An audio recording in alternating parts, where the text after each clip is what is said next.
Assalamualaikum warahmatullahi wabarakatuh. Alhamdulillah, salatu wassalamu ala rasulillah, amma ba'du. Teman-teman semua yang dirahmati Allah, kali ini kita akan membahas tentang masa kejayaan Islam. Di dalam pembahasan mengenai masa kejayaan Islam, kita bagi menjadi beberapa bagian. Periodisasi sejarah Islam, masa kejayaan Islam, tokoh-tokoh pada masa kejayaan Islam, faktor pendukung kejayaan Islam, dan bangunan bersejarah peninggalan masa kejayaan Islam. Periodisasi sejarah Islam. Harun Nasution dalam buku Islam ditinjau dari berbagai aspeknya, membagi sejarah Islam ke dalam 3 periode besar sebagai berikut. Yang pertama, periode klasik, tahun 650 sampai 1250.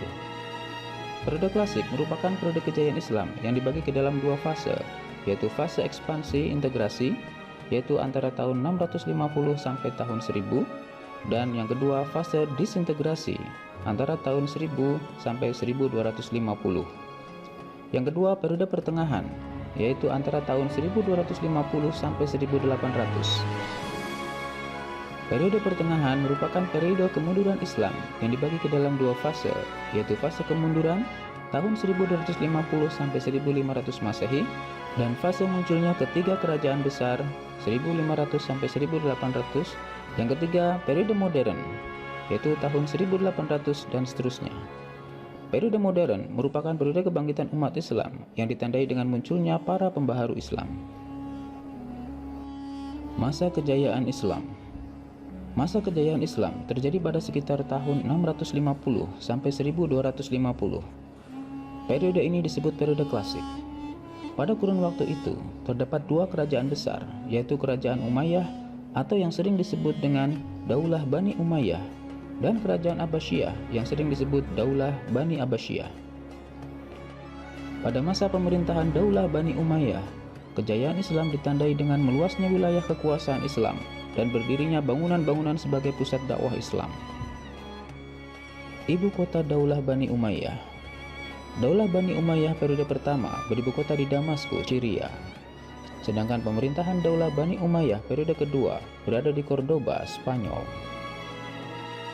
Nama dinasti ini dirujuk kepada Umayyah bin Abdi Syams, yaitu kakek buyut dari khalifah pertama Bani Umayyah, yaitu Muawiyah bin Abi Sufyan. Daulah Bani Abbasiyah. Kejayaan Islam pada masa ini ditandai dengan pesatnya perkembangan ilmu pengetahuan. Daulah Bani Abbasiyah beribu kota di Baghdad.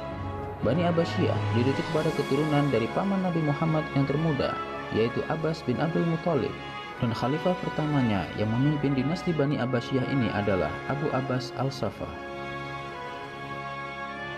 Tokoh-tokoh pada masa kejayaan Islam. Di bawah kepemimpinan Bani Umayyah dan Bani Abbasiyah, Islam mengalami masa kejayaannya. Hal ini ditandai dengan munculnya para ulama, para pemikir dan ilmuwan yang ahli di berbagai bidang. Di antaranya, di bidang filsafat ada Al-Kindi, Al-Farabi, Ibnu Rushd, Al-Ghazali, dan Ibnu Sina yang juga seorang dokter. Di bidang kedokteran ada Jabir bin Hayyan yang terkenal sebagai bapak kimia, Hunain bin Ishaq, ahli mata, dan Ibnu Sina yang terkenal sebagai bapak kedokteran modern, dan Ar-Razi, ahli campak dan cacar. Di bidang matematika ada Umar Al-Faruqan yang merupakan arsitek kota Baghdad, dan Al-Khawarizmi, penemu aljabar. Di bidang astronomi ada Al-Farazi, penemu astrolog. Di bidang fikih ada Imam Abu Hanifah, Imam Malik bin Anas, Imam Syafi'i, dan Imam Hambali. Di bidang tasawuf ada Hasan Al-Basri, Rabi'ah Al-Adawiyah, dan Imam Al-Ghazali. Di bidang tafsir ada Abdullah bin Abbas, Abdullah bin Mas'ud, Sa'id bin Jabir. Di bidang ahli hadis ada Imam Bukhari, Imam Muslim, Ibnu Majah, Abu Daud, At-Tirmizi, dan lain-lain. Beberapa tokoh pada masa kejayaan Islam. Kita akan mencoba sedikit mengulas beberapa tokoh pada masa kejayaan Islam. Di antaranya yang pertama adalah Ibnu Rushd. Beliau lahir di Cordoba, Spanyol pada tahun 520 Hijriah dan wafat di Marrakesh atau Maroko pada tahun 595 Hijriah. Beliau menguasai ilmu fikih, ilmu kalam, sastra Arab, matematika, fisika, astronomi, kedokteran, dan filsafat. Karya-karya beliau antara lain kitab Bidayat Al-Mujtahid, kitab yang membahas tentang fikih. Berikutnya adalah Imam Al-Ghazali. Nama lengkapnya adalah Abu Hamid Al-Ghazali. Beliau lahir di desa Ghazalah dekat Tus, Iran Utara pada tahun 450 Hijriah. Beliau wafat pada tahun 505 Hijriah di Tus juga. Beliau dididik dalam keluarga dan oleh guru yang zuhud, hidup sederhana dan tidak tamak terhadap duniawi. Di antara kitab karya beliau yang terkenal adalah kitab Ihya Ulumuddin, yaitu kitab yang membahas tentang masalah-masalah ilmu akidah, ibadah, akhlak, dan tasawuf. Berikutnya adalah Al-Kindi. Nama lengkap beliau adalah Yakub bin Ishaq Al-Kindi. Beliau lahir di Kufah pada tahun 805 Masehi dan wafat di Baghdad pada tahun 873 Masehi. Beliau adalah pakar bidang filsafat, logika, astronomi, kedokteran, ilmu jiwa, politik, musik, dan matematika. Al-Farabi. Nama lengkap beliau adalah Abu Nashr Muhammad Ibnu Tarkhan Ibnu Uzlaq Al-Farabi. Beliau lahir di Farabi, Transoksania pada tahun 872 Masehi dan wafat di Damsyik pada tahun 950 Masehi. Beliau merupakan keturunan Turki. Al-Farabi menekuni berbagai bidang ilmu pengetahuan antara lain logika, musik, kemiliteran, metafisika, ilmu alam, teologi, dan astronomi. Di antara karya ilmiahnya yang terkenal berjudul Ar-Ra'yu Ahlul Al-Madinah wa Al-Fadilah, pemikiran tentang penduduk negara utama. Ibnu Sina. Nama lengkap beliau adalah Abu Ali Al-Husain Ibnu Abdullah Ibnu Sina. Beliau lahir di desa Afshana dekat Bukhara, wafat dan dimakamkan di Hamazan. Beliau mempelajari bahasa Arab, geometri, fisika, logika, ilmu hukum Islam, teologi Islam, dan ilmu kedokteran. Pada usia 17 tahun, ia telah terkenal dan dipanggil untuk mengobati Pangeran Samani, Nuh bin Mansur. Beliau menulis lebih dari 200 buku dan di antara karyanya yang terkenal adalah Al-Qanun fi At-Tib, yaitu ensiklopedia tentang ilmu kedokteran, dan Al-Shifa, ensiklopedia tentang filsafat dan ilmu pengetahuan. Faktor-faktor pendukung kejayaan Islam. Tentu saja kemajuan umat Islam baik pada masa Bani Umayyah maupun Bani Abbasiyah terjadi tidak secara tiba-tiba, akan tetapi banyak faktor yang mendukungnya. Di antaranya adalah faktor internal.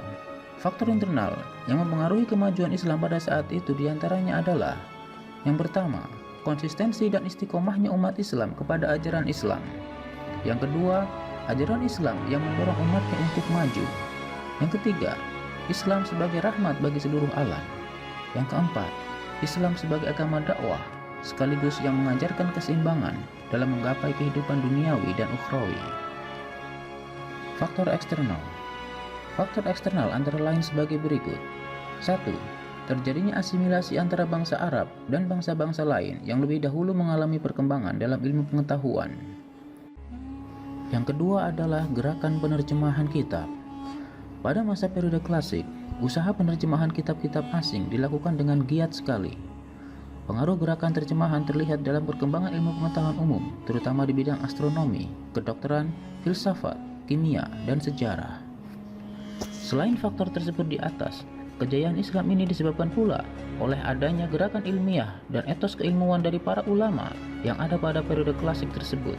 Di antaranya adalah sebagai berikut. Yang pertama, melaksanakan ajaran Al-Quran secara maksimal, di mana banyak ayat di dalam Al-Quran yang menyuruh agar kita menggunakan akal untuk berpikir. Yang kedua, melaksanakan isi hadis.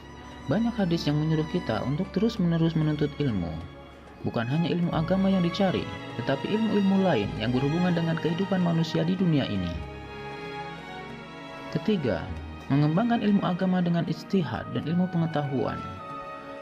Maka pada saat itu banyak bermunculan ulama fikih, ulama tauhid, tafsir, hadis, ulama bidang sains, kedokteran, matematika, optik, kimia, fisika, geografi, dan lain sebagainya. Yang keempat, ulama yang berdiri sendiri serta menolak untuk menjadi pegawai pemerintahan. Peninggalan sejarah Daulah Bani Umayyah diantaranya adalah Masjid Agung Umayyah di Damaskus, Suriah, Dome of the Rock, Masjid Kubah Batu di Yerusalem, Palestina.